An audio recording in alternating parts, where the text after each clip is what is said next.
2026, I received a call from the President, Rodrigo Roa Duterte, at approximately 5 a.m., instructing me to meet him at his residence in Doña Luisa, Davao City. I was already acquainted with the mayor, having served as the station commander in one of the police stations in Davao City during his tenure. During our meeting, he requested that I will locate a PNP officer or operative who is a member of the Iglesia ni Cristo, indicating that he needed someone capable of implementing the war on drugs on a national level, replicating the Davao model.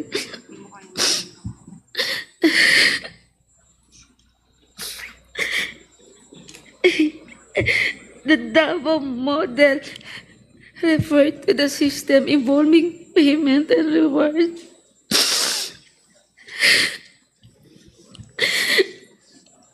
The Davao model involves 3 levels of payment of rewards.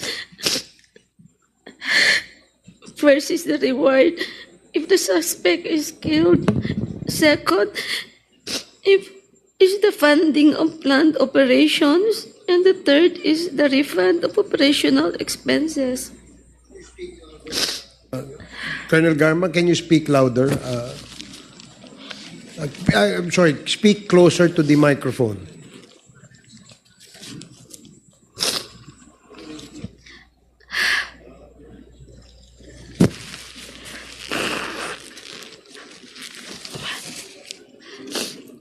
Initially, I informed the President that I was unaware of any individual with those qualifications, as I had not been assigned outside of Davao City.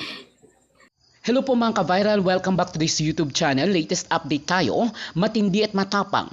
Napasabog ang inilahad ni Colonel at former PSTSO General Manager na si Colonel Rowena Garma hinggil sa tunay na mga utak sa nangyaring war on drugs at AJK ng former administration. Ang dating pinagkatiwalaan ng Pangulong Duterte ay bumaliktad na at kumanta hinggil sa kanyang nalalaman sa mga operasyon kontra droga at pagkasawi ng mga biktima na nasa listahan ng narco list ng Pangulo. Hindi nakapalag ang mga pangalan ni Senator Bongo, Senator Bato de la Rosa at ang naging papel ni Colonel Edelberto Leonardo na siyang tumulong at nagplano hinggil sa AJK at Oplan Tokhang.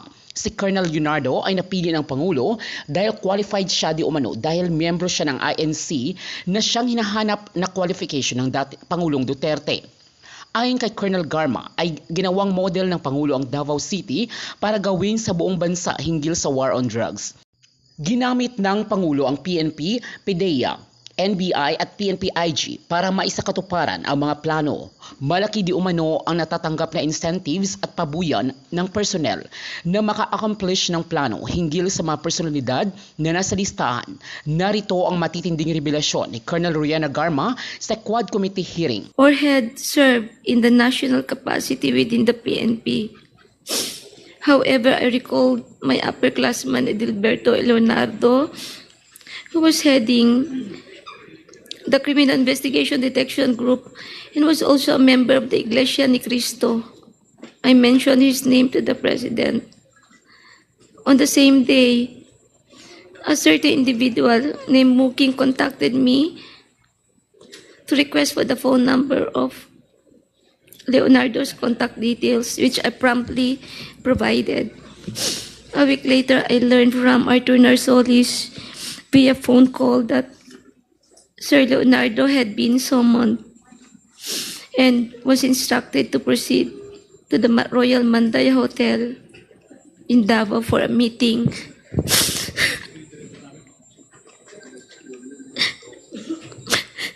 Leonardo informed me later that he stayed at the hotel for almost 3 days, during which the President directed him to organize, according to Sir Leonardo, a task force which he understood as PAOK-TF.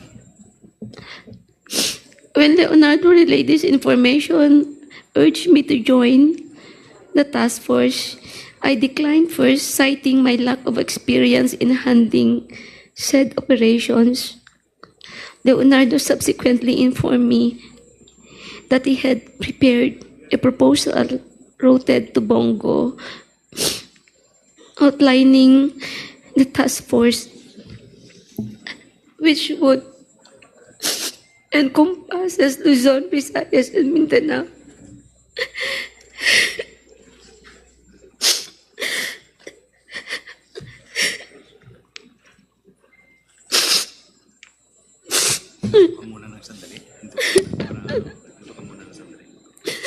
I am afraid of my life, Mr. Chair,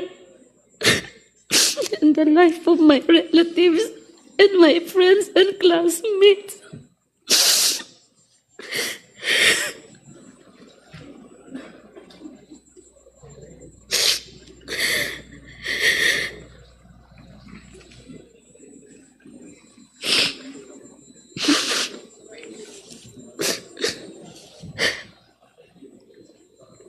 Leonardo subsequently informed me that they had prepared a proposal routed to Bongo confirming the task force operation, which would encompass Luzon, Visayas, Mindanao. He also inquired if he and his classmates could have a courtesy call with the president through Bongo for a photo opportunity. Considering this, I thought it prudent to invite also my classmates to join the courtesy call. So in the presence of Colonel Bacay, Villela, Grijaldo, Tuzon, and Dueñas, the member of class 97 and 96 were accommodated in separate rooms at the DPWH office in Panacan, Davao City. The president did not enter our room, and I was unaware if he visited the room of class 96. After the courtesy call, Leonardo informed me that the structure of the mentioned task force would undergo changes. In June of 2016, Leonardo has transferred from Manila to assume the position of the chief of the CIDG Region 11. During the initial 3 months of the assignment, I facilitated all meetings between Leonardo and Bongo at Leonardo's request. Subsequently, they established direct communication.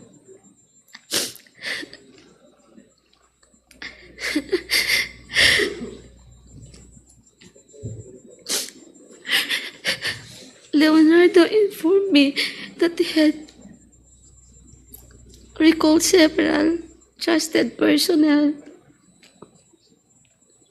namely Lester, Romel Bactat, Rodel Serbo, Palma, Peter Parungo to serve as operative for the task force. Notably, Bactat, Serbo, and Palma were, for now, discharged from the police service.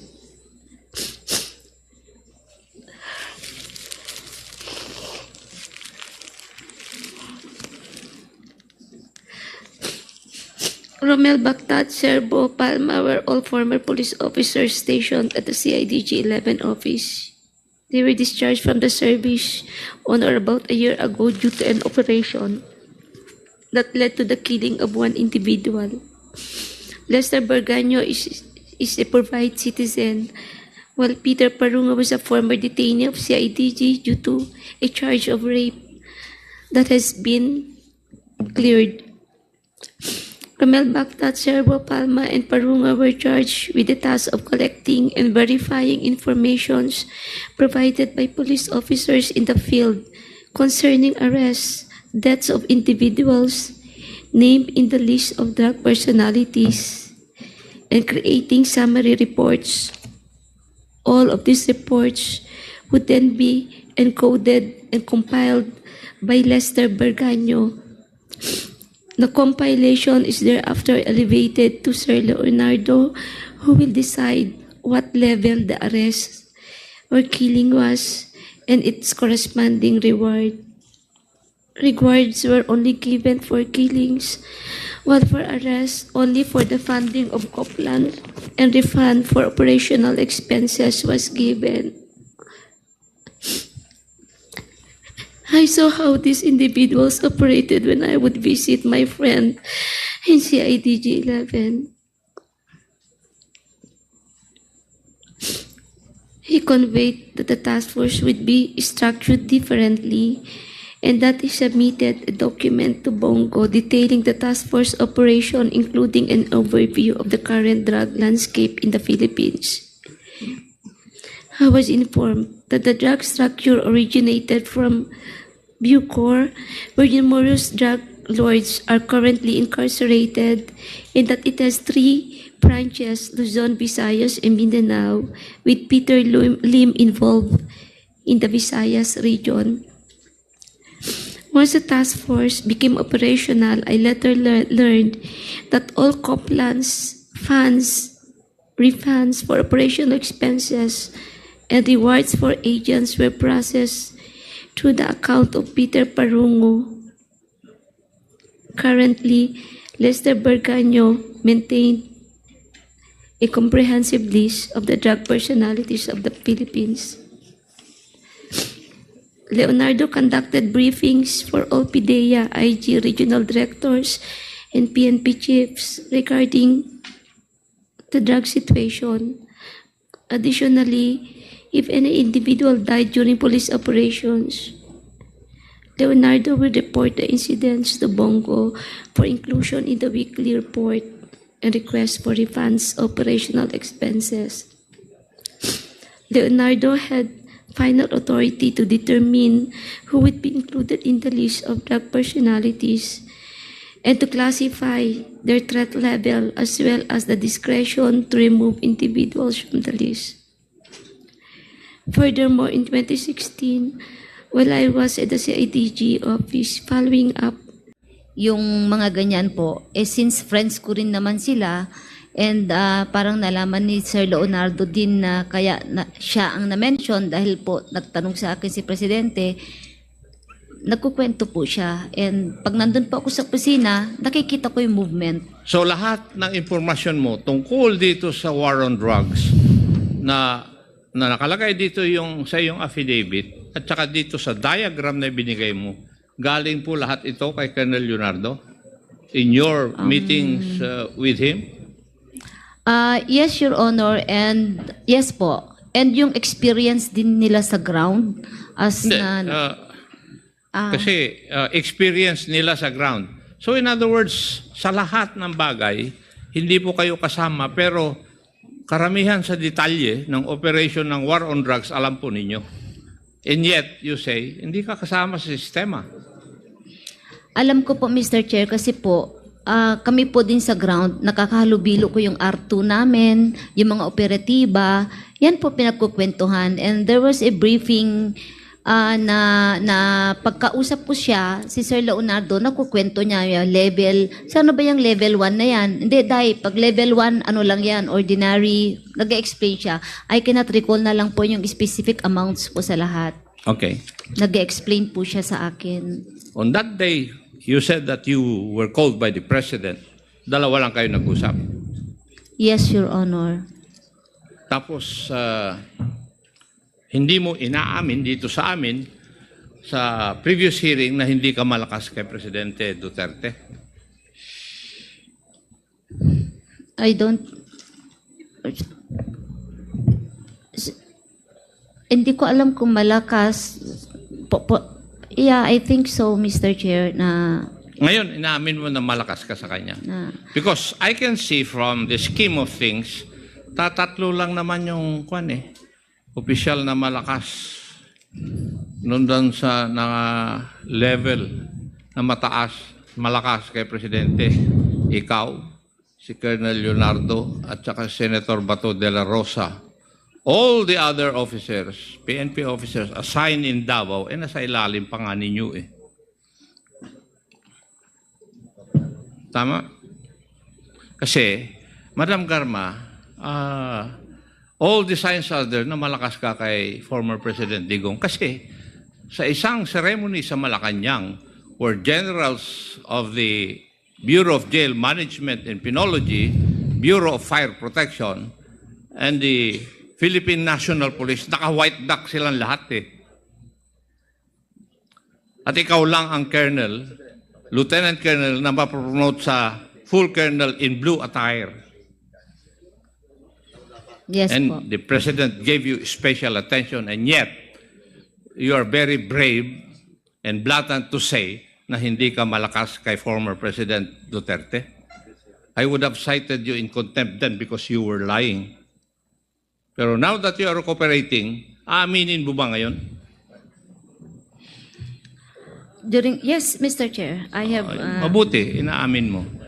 Ngayon, insofar as the question of the Honorable Fernandez is concerned, whether you have romantic ties with the President, I leave that to the imagination of the Honorable Fernandez. Hindi na ako magtatanong doon.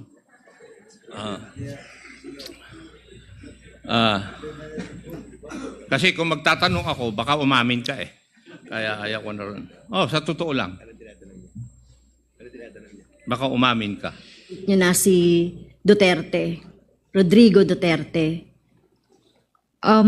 Pagdating po, it's just a communication flow, Your Honor, but I do not know kung galing po doon. Basta ang sinabi lang ni Pedro, si Muking ang nagpapadala. So, Okay, kung pero si saan man Muking- kinuha niya ni Muking, that I do not know. Pero Yes.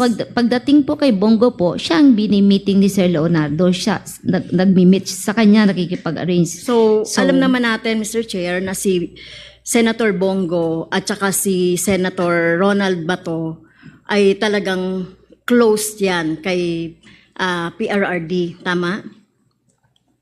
Miss Garma? Opo, Mr. Chair, Your Okay. Honor. So ito pong ulitin ko yung pagtatanong dito sa funds. Kasi Mr. Chair, kung napansin niyo 2017 hanggang 2022 lumobo ang confidential funds. No, from naging 400 plus billion ang confidential funds. So do you think yung pera po ay isang source po ng pinagkukuhanan ng rewards ay yung confidential funds or intelligence funds? Ayoko Miss po Garma. ayoko mag-speculate po, Your Honor. Hindi ko po Okay. alam kung anong source, Okay. Your Honor. So, kung hindi niyo yun masasabi, obvious naman, Mr. Chair, no? Pagdating dito, no, kay Bongo tsaka kay Ronald Bato, close kay PRRD, at ang pera, ang flow ng pera mula kay Bongo hanggang kay Muking, patungo kay Pedro. At si Leonardo yung bahala dun sa ibang pagbibigyan ng pera. As the matrix show or the flow chart show. Minention mo si Peter Lim. At doon sa affidavit ni Kerwin, parang ini-implicate ni parang sinasabi doon sa affidavit ni Kerwin na pinapa-implicate si Peter Lim doon sa war on drugs or doon sa droga. Hindi mo minention si Michael Yang. May alam ka ba kay Michael Yang? Wala po, Your Honor. Kaya ako lang na-mention si Peter Lim because I was assigned in Region 7 at it appeared that he is the biggest drug lord sa Visayas area. That's why siya lang ang naaalala ko as far as Visayas area is concerned. Okay. So hindi mo alam na baka si Michael Yang ay sa Mindanao area naman? Wala po akong alam, Your Honor. Okay. By the way, ang mas mataas sa inyo ni Leonardo ay si Colonel Leonardo, tama? Kayo po yung... Yes po, class 96 po siya. Okay, class 9. Your Kasi sa affidavit ninyo po, kinausap kayo ni PRRD para bumuo ng task force at naisip ninyo si Leonardo. So, Wala po siyang, hindi siya nagsabi na bubuo kami. Okay, pero naisip niyo po, dahil wala kang experience, si Leonardo yung naisip mo. Hindi po. Very specific po instruction, operatiba na Iglesia ni Cristo. Definitely it's not me because I'm not an Iglesia ni Cristo, Your Honor. At saka hindi talaga ako operatiba. Yes, sinabi niyo po kasi sa affidavit ninyo na wala nga kayong experience. Hindi rin kayo Iglesia ni Cristo. Nagpahanap lang po. Pero alam ninyo, si Leonardo ay Iglesia. Bakit ba Iglesia ni Cristo? Tinanong mo ba si Presidente, bakit si Duterte, bakit Iglesia ni Cristo? Hindi ba? Oo, bakit nga? Nahiya ako magtanong, Your Honor. Nahiya po ako magtanong. I just complied. So dahil alam mong Iglesia ni Cristo si Leonardo, siya yung kinontak mo. Siya As yung sinabihan, far as nasabihan. during that time po kasi, nakita ko kasi operatiba talaga si Sir Leonardo and I work with him sa CIDG 11. So siya yung una, later part na realize ko pwede siya. So I mentioned his name kasi Iglesia ni Cristo rin siya at medyo may katungkulan siya sa Iglesia. So I think he is qualified, Your Honor. Okay. So, well, nagswak naman doon sa requirement ni Presidente Duterte, si Leonardo. Sa tingin ko po na, kasi siya naman po na atasan, so perhaps po, na-qualify po, Your Honor. Okay. So, dito sa affidavit mo, Mr. Chair, talagang talagang mention si Leonardo as part nung flow of payment o ng flow of rewards dito sa war on drugs or sa extrajudicial killings. Tama po ba? Actually, lahat po ng officers, it's a public knowledge po. Takot lang po sila magsalita. Pero lahat po ng officer na nandito po sa loob, alam po nila yan, public knowledge lang po. Ako lang po naglakas loob magsabi, Your Honor. So lahat ng mga officers dito, so ibig sabihin si Marcos, alam niya yan, so lahat ng PNP, si Torre, yung mga yan, alam na po lahat. Yes, Your Honor. Okay. Okay, thank you, Mr. Chair. Sa PIDEA naman, Mr. Chair, nag-show po kayo ng list, di ba? Merong new list, may original list, may PRRD list, meron yung isa pang category ng listahan. So, dito po sa mga list na to, may mga X. Ibig sabihin po, namatay na po yon, yung may mga X. So, di ko kilala po yung mga, yung nasa list, no? Ibig bang sabihin nito, ito po ay mga drug lords or ano-ano yung mga category nito? High-level target or drug lord, manufacturer, chemist, or whatever? Ano-ano po yung mga niyan, categories po, Mr. Chair? Hindi kaya, pero in the pictures that were shown in the presentation a while ago, Your Honor, the pictures were labeled as high-value targets and Binondo connection.